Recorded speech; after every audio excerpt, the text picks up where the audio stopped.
Mix भाजी कशी करायची आहे मी आज तुम्हाला सांगणार आहे। मी इथं वाटीभर हरभरे आणि वाटीभर वाटाणे घेतले होते। रात्रभर भिजवून ठेवले होते। तुम्ही सकाळी भिजवले तरी चालेल। सकाळी भिजवल्यावर त्याला तुम्ही उकडून घ्यायचं आहे।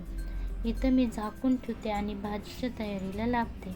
मी इथे कढई घेतली आहे। कढईत थोडंसं जास्त तेल टाकायचं आहे आणि मी इथं आधीच भाजी कट करून ठेवली होते। मी इथं वरण्याची शेंग आणि कांद्याची पात सुद्धा टाकली आहे। नंतर आपण गाजर सुद्धा ॲड करू शकतो। मी इथं वांग्याची फोड करून मी इथं टाकत आहे आणि मी इथं भोपळा सुद्धा ॲड करून घेत आहे। तुम्हाला तर कोणतीही भाजी ॲड करू शकतो। मी इथं पळीच्या साहाय्याने हलवून घेत आहे। अशा प्रकारे तुम्ही मिक्स भाजी करू शकता।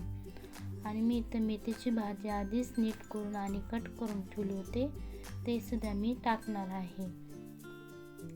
मेथीची भाजी टाकल्यानंतर आपण भिजवलेले वाटाणे आणि हरभरे ते सुद्धा टाकून घेणार आहे। इथं मी शेंगदाणे सुद्धा टाकणार आहे। मी भाजवलेले नाही, तसंच टाकले आहे कच्चे। आणि मी इथं मिरच्यांची पेस्ट करून घेतले होते, ते सुद्धा टाकून घेणार आहे। तुम्हाला लाल मिरच्याचं करायचं असलं तरी तुम्ही करू शकता। मिरच्या टाकल्यानंतर मी चवीनुसार इथं मीठ टाकून घेणार आहे। मीठ टाकल्यानंतर मी इथं हळदसुद्धा टाकणार आहे। हळद टाकल्यानंतर थोडंसं कलर येतो। मी इथं शेंगदाण्याचं कूटसुद्धा टाकणार आहे। शेंगदाण्याचं कूट टाकल्यानंतर मी इथं थोडंसं पाणी टाकून घेणार आहे। पाणी टाकून घेतल्यानंतर मी इथं 5 मिनिट भाजीला झाकून ठेवणार आहे। झाकल्यानंतर 5 मिनिट झाल्यानंतर त्याला काढून घ्यायचं आहे आणि इथं मी तुरीच्या शेंगा सोलून ठेवले होते, ते सुद्धा मी इथं टाकून घेणार आहे।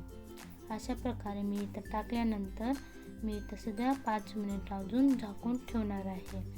तुम्ही सुद्धा असं 5 मिनिट झाकून ठेवायचं आहे आणि 5 मिनिट झाल्यानंतर त्याला काढून घ्यायचं आहे आणि इथं पळीच्या साहाय्याने आपण ह्याला हलवून घ्यायचं आहे। तुम्हाला माझा व्हिडिओ आवडला तर लाईक आणि सबस्क्राईब नक्की करा। तुम्ही अशा प्रकारे मिक्स भाजी करू शकता। मी इथं पळीच्या साहाय्याने हलवून घेत आहे